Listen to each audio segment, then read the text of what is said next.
24 hours after the Kabul airport serial blast, the death toll has risen to 170, including 13 US Marines. American forces helping evacuate Afghans desperate to flee Taliban rule are now on alert for more attacks. But outside the Hamid Karzai International Airport, thousands of locals were back, some looking for dead relatives, others looking to escape. India Today is the only Indian news network getting you reports from ground zero. Naveed with the situation at the Kabul International Airport from earlier today.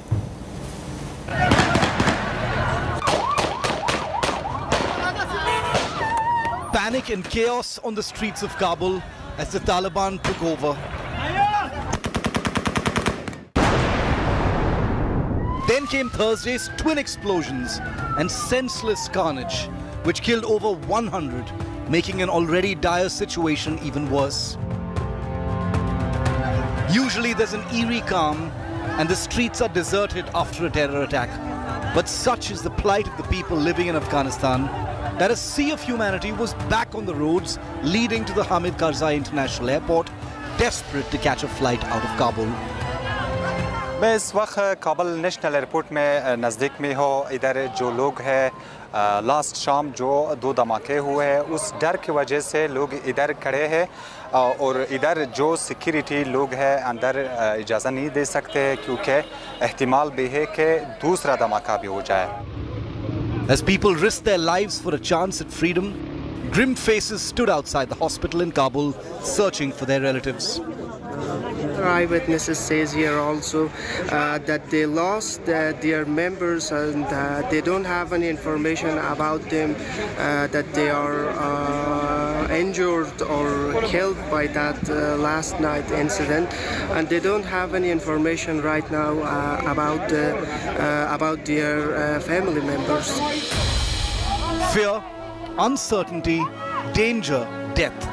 This is what the ordinary man and woman on the street of Kabul has to face every single day.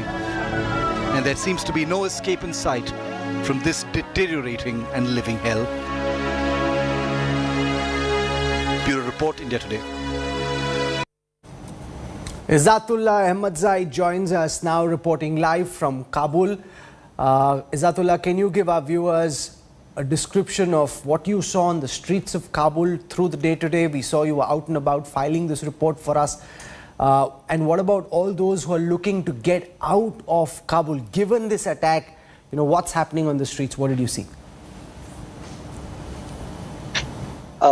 Hello भाई जे Kabul airport में last day शाम जो 2 धमाके हुए हैं उस update numbers जो है जख्मियों का 300 से ऊपर जा रहे हैं और जो इसमें आम लोग मर चुके हैं उस नंबर्स भी बढ़ चुके हैं 108 लोग से और अभी भी वजीर मोहम्मद अकबर खान अस्पताल में जो 6 लोग हैं उसकी भी हालात बहुत नाजुक है। और वहाँ पर जहाँ तक तालिबान का सवाल है और ISKP के इस अटैक का सवाल है, तालिबान कैसे उस पर रिएक्ट कर रहा है और जिन लोगों ने इस दहशतगर्दी को अंजाम दिया उनके खिलाफ क्या कार्रवाई हो रही है? पहले वक्त जो इस धमाके हुए हैं तालिबान कहते हैं कि इस अटैक के पीछे अमेरिका का हाथ है, लेकिन पहले बार जो धमाका हुआ उसके जिम्मेवारी दाइश ले लिया है और दूसरी भी अभी पता नहीं चलता है कि उसकी जिम्मेवारी कौन है। लेकिन तालिबान पहले धमाके ने उसने उनके कहने पर के इसके पीछे अमेरिका का हाथ है। Izzatullah Ahmadzai, appreciate the effort that you're making reporting in Hindi Urdu for our audiences. We're benefiting from your insights and we thank you for your valor, and just going around Kabul at this time is so dangerous. So thank you very much. We look forward to more reports in the days to come. The ISIS Khorasan has claimed responsibility for the deadly attacks outside Kabul airport. The Islamic State's Afghanistan, Pakistan chapter has been responsible for some of the most brutal, deadly, barbaric attacks of recent years, including on pregnant women. The ISKP are sworn adversaries of the Taliban and have been critical of any cooperation between the Taliban and the United States, including the deals struck in order to withdraw foreign troops.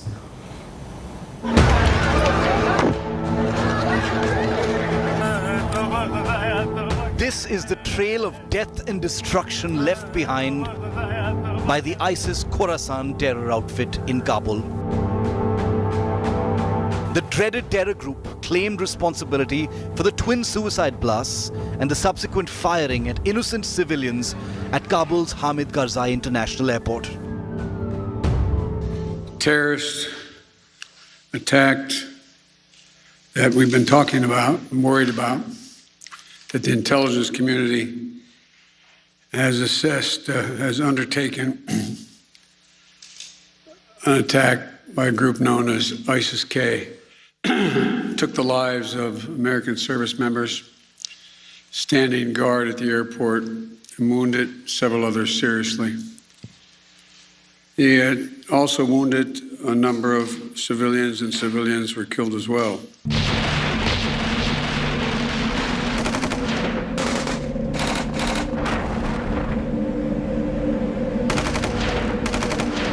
But who exactly, or what exactly is the ISIS-K?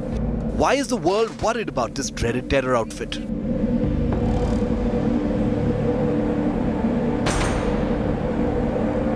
The ISIS Khorasan outfit is a regional branch of the Islamic State and is active in Afghanistan and Pakistan. The most dreaded terror group in Afghanistan, ISIS-K was founded in 2015 and recruits terrorists from Afghanistan and Pakistan.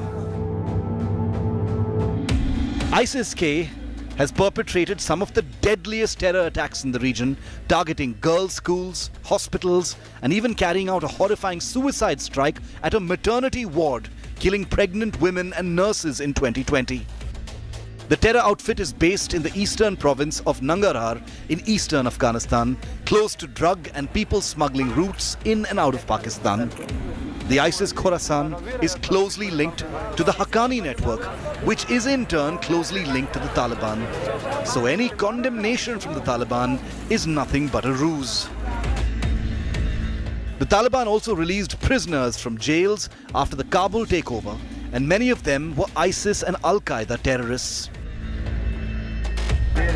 Make no mistake, the ISIS-K terror group is the brainchild of the Taliban in Pakistan, even though what we're seeing now is the possibility of a turf war.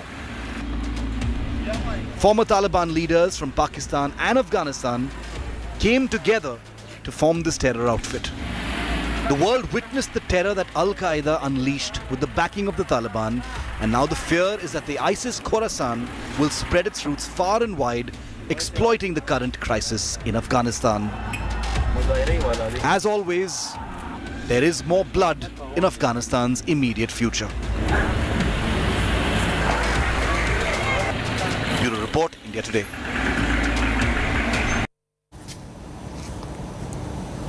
So is ISIS-K the new Taliban?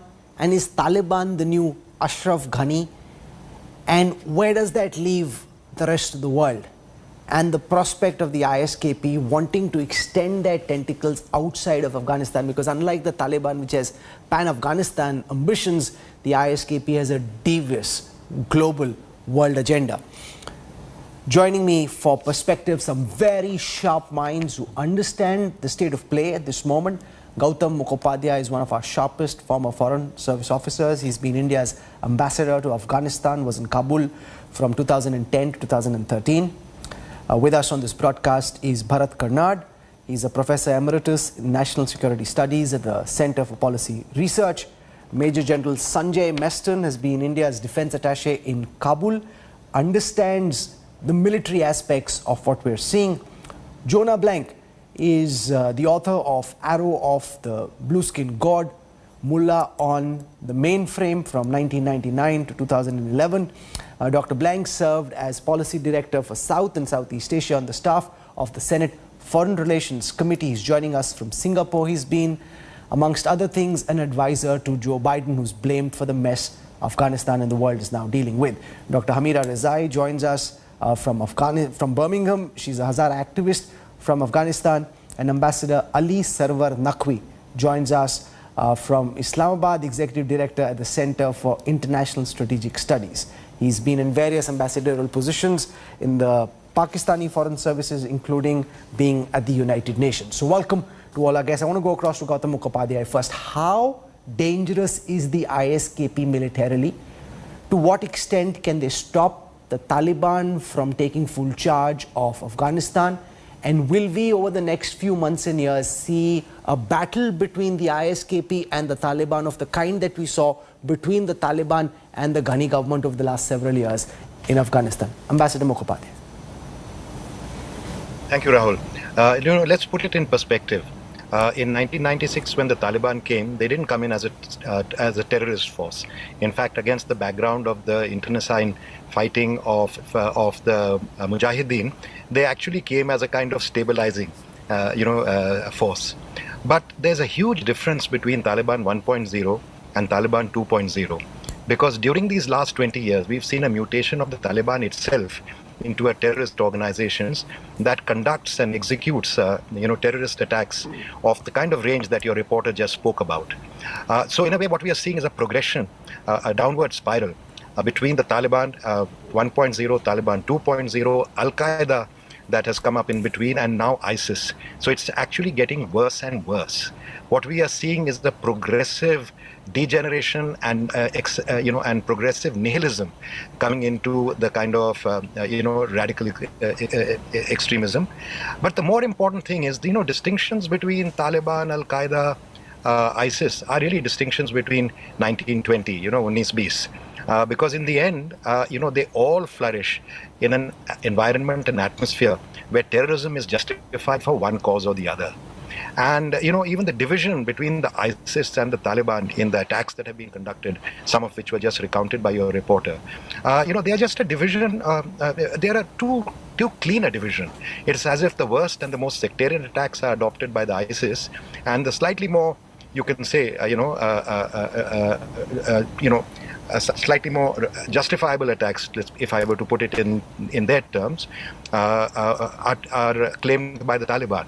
It's as though the Taliban are made to appear to look good by comparison to the ISIS. So I see this as really all part of a legitimization of the Taliban, who are as bad. The difference is only 1920, and more important, a complete shift of focus from their masterminds than in Pakistan. Why is it that even with the Taliban, we are dealing with spokesperson. We are dealing with second rungs of their leadership. We never see the masterminds. We never see the people who are, pulling the puppet strings from behind. So you're making the point that there is no real difference between the ISKP and the Taliban. The fact is, yes. General Sanjay mentioned that the ISKP are sworn enemies of the Taliban. And now, amongst these terrorists, we're seeing a battle for supremacy, for credit about who chased the Americans away. How dangerous are the ISIS in Afghanistan to the Taliban's attempt to try and set up some semblance of governance in the country? Rahul, firstly, I endorse Ambassador Gautam Mukhopadhyay's analysis and his remarks. Incidentally, we both were together in Kabul for some time. What I'm trying to highlight is that, firstly, I would put it more bluntly, that all these terrorist organizations which have got origins in Pakistan are the branches of the same tree. So they are, like Ambassador brought out, just 1920 ka difference. So firstly, that is very, very clear. So how dangerous it is, I would say, really these organizations cannot be termed as dangerous. See, why the world calls them as dangerous? Because they resort to terrorist attacks on civil populations, and so therefore, it is terrorizing people by such acts, and we give them a tag that they are very dangerous. They are not professionals. They are just a loose federation of various terrorist organizations trying to terrorize the people and the whole world by doing like the action which they did yesterday, trying to kill innocent people. So they cannot be termed truly as dangerous. Dangerous should be termed as professional armies, like the Indian Army and so forth. We are a potent army. So that is point one. Now, how do we see the situation unfolding? I think this lust for power will continue. Till now, the government formation has really not taken place. They had spoken that they will look for an inclusive government. I don't see in the horizon that kind of a thing happening. There are reports that Abdullah and Hamid Karzai has been also put under house arrest. So what kind of inclusive government is it going to take place? Whether they're going to take women on board is very, very unlikely. You know, the Hazaras and the other minorities, whether they'll be taken part, I doubt. And then there is a conflict among themselves. You know, the biggest conflict is the Taliban, which is the Kandhari Taliban, and the Haqqani, which is from Paktia and Paktika province, and of course now the ISK, and all the roots go back to the Pakistan. So therefore, I see it's a very unstable. The instability will continue. It's going to be a very volatile region in the future, and it is going to be detrimental to the interest of. Yeah. Now, Jonah Blank, you've been advisor to Joe Biden. One of Mr. Biden's biggest credentials supposedly was that he was a past mastered foreign policy, understood the world, unlike his predecessor Donald Trump. The manner in which Joe Biden evacuated troops from Afghanistan, leaving this mess behind in Kabul, is really making him the global laughingstock and seeing his popularity plunge in the US and elsewhere. As somebody who spent some time with the current American president, why do you think President Biden bungled so badly? Well, first, I think you quite rightly distinguish between President Biden's decision to get out of Afghanistan, which is widely popular and should be considered on its own terms, and the way in which it was carried out. These are two very different questions, and we have to think of them very differently. It was always going to be difficult getting out. I think that it's almost impossible that this could have been something that happened without a lot of pain. However, I think it would be unrealistic for anybody to claim that this was not a very mishandled exit. And I have plenty of ideas about what I would have recommended differently. But why did he mess this up? But I want to understand, as somebody who supposedly is a past mastered foreign policy and that is his strong suit, from a military perspective, leaving just some troops behind, then having to send reinforcements because your own citizens and other global nationals are still there. Just if Donald Trump had done this, the world would have still imagined, yeah, that's kind of what you expect from Trump. But Joe Biden was supposed to be the antithesis of Trump. At this moment, he's looking as big a clown, if not worse. Well, let's remember it was Donald Trump who laid the foundation for this. He negotiated this exact deal, a deal his own national security advisor termed a surrender agreement to the Taliban. He actually signed the deal obligating the government of the elected government of Afghanistan to release 5,000 Taliban prisoners, including many, possibly hundreds, possibly thousands, who were not just fighters but hardened terrorists, including, as your reporter said, some associated with ISIS-K. So let's remember that this was a terrible situation at the beginning of the year. That's not to excuse the way it was carried out. And I honestly don't know what advice was given to him behind the scenes. There's been a lot of reporting that the intelligence community estimated that the fall of Kabul would not take place for a much longer period of time. I know a single analyst, including myself, who did not believe that the fall of Kabul would be measured in months rather than days and weeks. But that's not an excuse. That's merely an explanation. Bharat Kannad, what's your sense of what happens next? Was the ISKP just trying to demonstrate their ability to strike? How do we even know that this is the ISIS in Afghanistan that struck? Because that's what the Americans and the Taliban are claiming. Many others who are questioning Joe Biden are saying, they jumped to this conclusion without any ability to investigate properly. And what do you think will happen next? Mr. Kannad. Well, I think most of the groups that are active in Afghanistan in armed fashion are really violence junkies. these are guys who are, they go to wherever there's violence. Now they go under the guise of Islamic fighters and so on, and that's really the characteristic, certainly of the IS, the Islamic State, Daesh. Now, if you look at how they operate, there seems to be no real plan or strategy. They just get into a fracas and then fight their way out, begin killing, just for the heck of it. As I think Gautam mentioned, they are nihilistic. These guys believe in nothing really, other than creating mayhem and chaos. But that said, I think you have a real problem now for Taliban. The Taliban that is represented by Mullah Baradar and Akhundzada are, hope to gain for at least their regime, the Emirat, the kind of diplomatic recognition, and for it not to make mistakes they did the first time around. Now that is being made difficult by these Khorasan IS types, the Daesh types, and others, Al-Qaeda and so on, who don't have much of a stake in Afghanistan per se, but they have a stake in keeping the jihad wherever it can be kept alive. They want a part of it. So this is a real problem for the Baradar Akhundzada firm as to what it is that it has to do to deal with these guys. Obviously, the Islamic State cadres in Afghanistan are not all that big. The question is this going to become a fratricidal kind of warfare?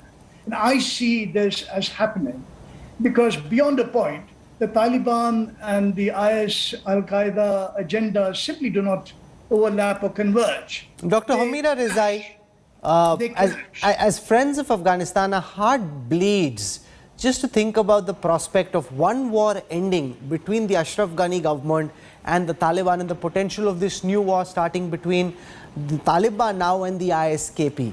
As somebody who cares and loves Afghanistan as much as you do, what do you think is most likely to happen next? Do you think the Taliban will be able to entrench themselves in power, or do you see many more such terror attacks happening in the days and weeks to come?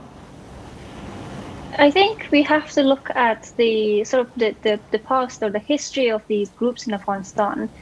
We know for a fact that the Taliban has a very close relationship with ISK, as well as Haqqani network. Haqqani network right now is controlling Kabul. And yes, there are rivalries between these groups, but we also know that there are competitions between different groups within the Taliban. So what happened yesterday is something that, a lot of questions has been raised. Are there going to be a civil war between the two groups, which is a consequence a lot of the civilians are going to suffer? Or is this another method to try and legitimize the Taliban in Afghanistan by having this attack against the civilians, against the Americans, because we do know that there were, American forces were killed and there were part of this victims. So there is a lot of questions that has been raised among the people in Afghanistan, as well as the activists like myself, as to what is happening exactly, because there has been a lot of attacks by the ISK previously. That actually, even though when they did claim responsibility for this, just as the attack yesterday, there hasn't been a real investigation to exactly show if they are responsible for this, or if it's just another group or if this is just another thing that the Taliban are doing to try and legitimize themselves in Afghanistan. Sure, that's an important point you make.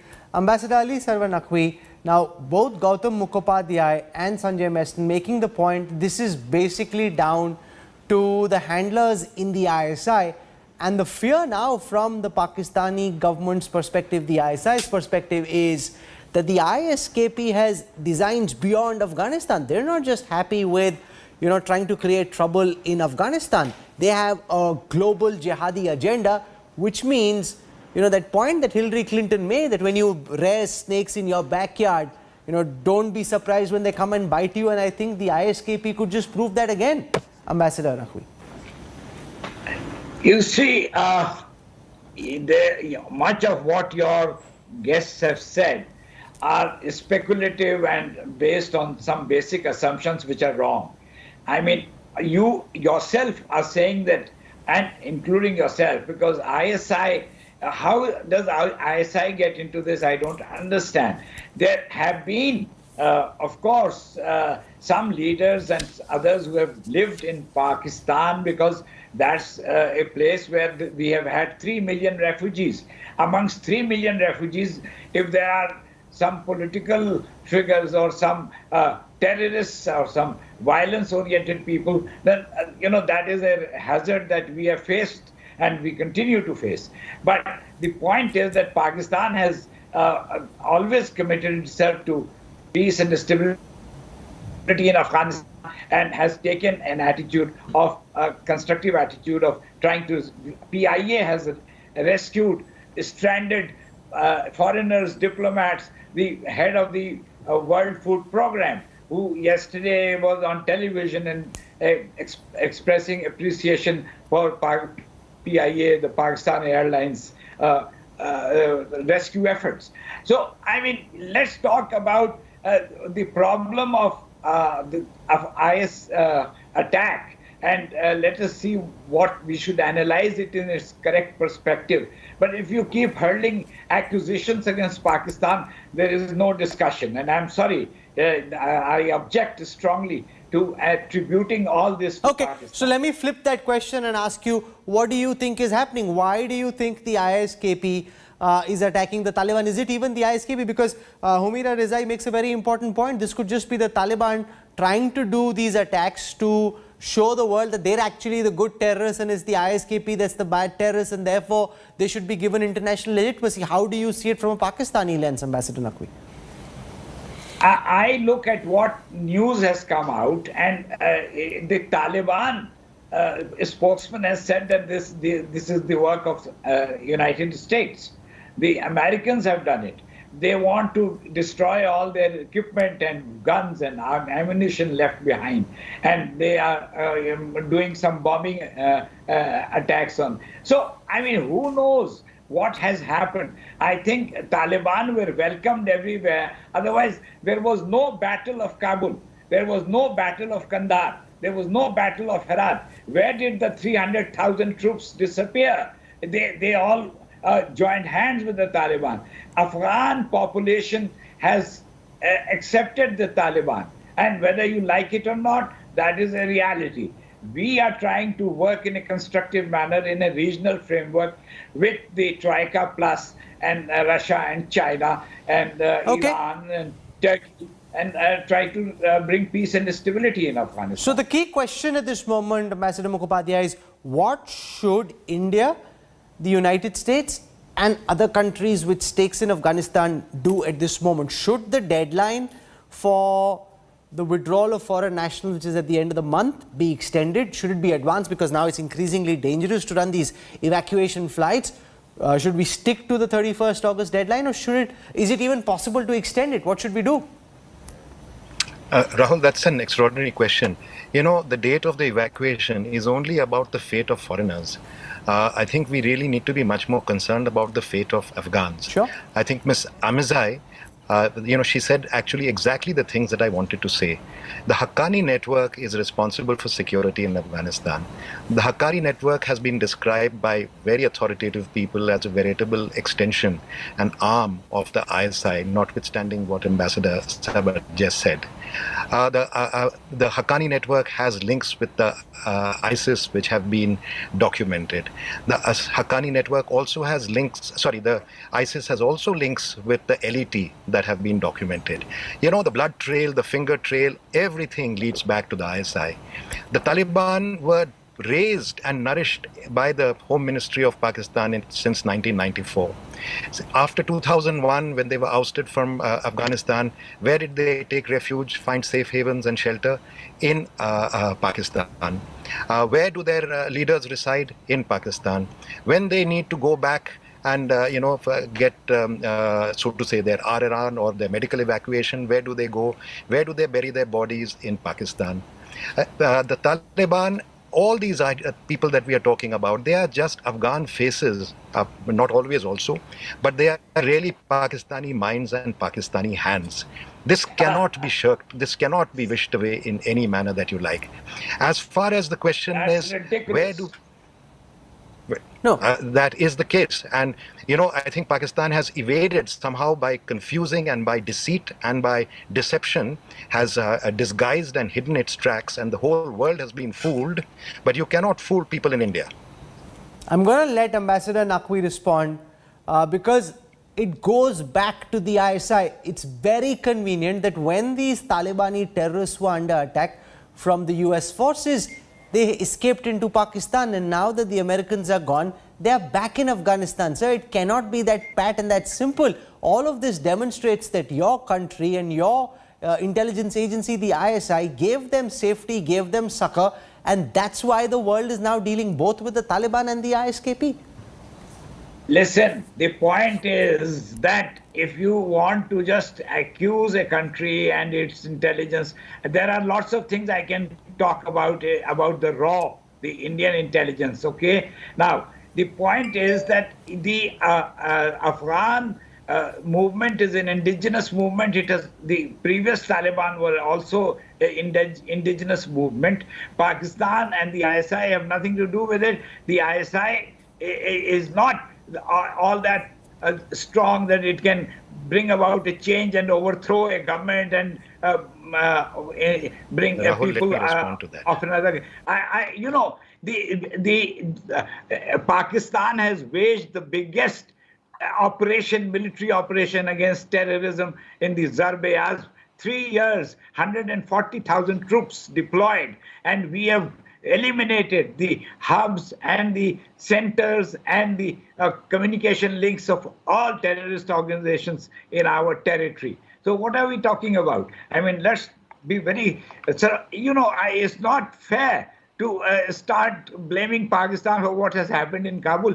I mean, let's talk about what's happened in Kabul, not hurl accusations against Pakistan. I want to ask Jonah Blank about what you believe the American president and the American security forces are most likely to do next. Will they stick to the August 31st deadline? Will they advance it? Will they extend it? What's most likely and why? And what do you think they should do? Well, two different questions. I think it is most likely that they will stick to the August 31st deadline. I'm not sure that I think that's the best decision for the Afghan people, but I also am very sensitive to the argument that anything beyond August 31st could result in a real bloodbath in Kabul, which would be worst for the Afghans. I'd like to go back, though, to an excellent point that Ms. Ahmadzai made, which I think helps clarify this a lot. She said, if I recall correctly, and I certainly agree with, that I'll paraphrase in my own words, the best way to understand ISKP is really as a splinter from the Taliban that is most closely associated with the Haqqani network. What does that mean? Well, first, the Haqqani network is an actual terrorist organization listed as such, while the Taliban government or the Taliban movement has not been listed as a terrorist group by the UN and really by any country. Or that doesn't mean that they have not supported terrorism. They have. That doesn't mean that they're not loathsome. They are. But there is a difference in that the Haqqani network has been responsible for most of the anti-India attacks that have taken place within Afghanistan. And they are in charge of security in Kabul right now. They're very closely linked to the Taliban, and they're very closely linked to ISKP. Why does any of this matter? It's because these are three different organizations, and they do pose three different threats to India. They're linked, but they're not identical. And I think that the U.S., much as I would like to see the U.S. staying beyond August 31st, I'm not sure that that actually would be feasible without resulting in a bloodbath. Is that your apprehension as well, Dr. Rizai, that there could be a bloodbath after the American forces leave? And is there anything at all that can be done at this time to make things slightly better for the Afghan people, or is there blood around the corner once again for the people of Kabul in Afghanistan? I think there is going to be bloodbath in Afghanistan, especially for groups such as the Hazaras, who have been the instant targets of both ISK as well as the Taliban. So for the Hazara people, there is no difference between ISK, Haqqani network or the Taliban, because the three networks have been targeting the Hazaras since the 90s and actually before that. So, there is going to be bloodbath, and the Hazaras are at risk of genocide. There is going to be a lot of targeted killings in Afghanistan, but it'll be very interesting to see what the relationship is going to be formed, the type of relationship is going to be formed between these three terrorist organizations in Afghanistan. Bharat Karnad, what about the 140 odd Sikh Hindus and other Afghans who've been friends of India, who may want to come back to India? How should India be approaching this situation? Because after the 31st of August, it's going to be very difficult for any international flights to take off, unless, of course, the Taliban establish control, and then there's a Taliban ATC, as it were. We saw what they were trying to do with the Black Hawk, where you had Taliban so-called pilots trying to get a Black Hawk into the sky, and that was a farcical situation. How should we approach the Indians who are still there, or those Afghan nationals who want to come back to India? Well, look, I think it's going to be very difficult. We cannot mount an American kind of intervention to get the people out, to exfiltrate both the Indian citizens and Afghans of Indian descent who want to, seek safe haven in India. I'm not sure, therefore, if you cannot mount a military operation, then we'll have to depend on some kind of a dialogue and communication, opening a communication channel to the Taliban in Kabul. Now, we may have that channel of communication already on, but the question is, will the Taliban now in control be willing to give something for nothing? I mean, the point is they want something from India. And because if you recall, these people were sent back from the airport. They were prevented from, getting on the plane. So there might be some specific design to say, well, okay, we have the Indians over a barrel, and then we can extort something from Delhi. Now the question is what? And that is where I think the negotiations will pivot on what it is that the Indian government is prepared to give in return for the safe passage afforded these Indians and Afghans of Indian descent. Ambassador Mukhopadhyay, do you think the Taliban is now deliberately holding back the evacuation of the remaining Indians, because it's about roughly one flight and you can bring most of the Indians back, at least those who want to come back? And what should Ajit Doval, Jai Shankar and the others in the National Security Foreign Affairs establishment be doing at this moment? Yeah, I think the government has actually tried to work below the radar. You are aware of, so to say, ambivalent statements about contacts with the Taliban. I do believe that, some of those contacts, including those with the political leadership still in Afghanistan, have worked in sort of facilitating safe passage. The Taliban certainly have an interest in using anything that they have, any lever that they have to get some degree of legitimacy. They took controls of the borders to be able to get that kind of practical cooperation from the other neighbors. They're going to use humanitarian assistance, even getting to the airport to get this legitimacy. I think we should be, we should have a minimal engagement to be able to work out, the most practical humanitarian solutions. But I think we should be very wary of legitimizing. We are the last legitimizing the Taliban. Before we see what they actually do, and by actually do I mean share power with the so to say Islamic Republic that is on the Afghan side, and what they actually do vis-a-vis India on the ground, and also the actions that they take to show their independence from Pakistan. So no advance payment. what they actually do, minimal engagement, no legitimization. We are the last country to hold back that legitimization. That's very important to the Taliban, because Afghanistan, India was one of their strongest relationships, particularly and not excluding other communities. The Pashtuns were the traders. We have had a historic relationship. It's been a cultural relationship. It's been a political relationship. If you think of Khan Abdul Ghaffar Khan, and it's been a trade relationship going back all the way to the Grand Trunk Road. So legitimacy from India, even religion, they, after all, their fount of religion is Deoband.